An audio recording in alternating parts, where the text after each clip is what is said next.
Le prologue de Saint Jean est une hymne, et est certainement la plus belle des hymnes chrétiennes.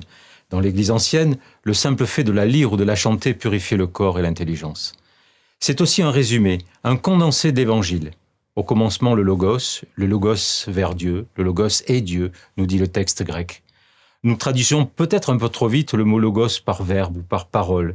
Mais quelle est cette chair dans laquelle se manifeste ce logos ? Quand je me pose la question « Qui suis-je ? Quelle est mon origine ?» je découvre dans les profondeurs de mon être cette intelligence, cette présence qui me fait exister. Mon être est avant tout relation, et je peux faire obstacle à cette relation. Cette relation qui est en mouvement vers le Père, quand l'homme chute et perd son orient, il perd l'orientation du logos qui est dans l'homme, son Dieu. Oui, l'homme oublie ou perd souvent son Saint-Esprit, celui qui le tourne vers le Père et perd ainsi l'esprit de filiation. L'œuvre du Saint-Esprit dans le monde sera de rendre à l'homme son Saint-Esprit, son bon sens tourné vers le Père et le restituer ainsi dans sa dimension de Fils.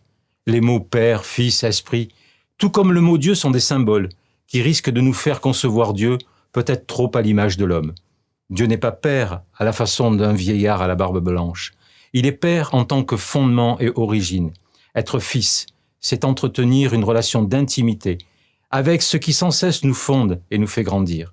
Cette relation est esprit, elle est souffle, donc relation de présence à présence, présence du souffle humain au souffle qui anime toute chose, de tout ce qui vit et respire.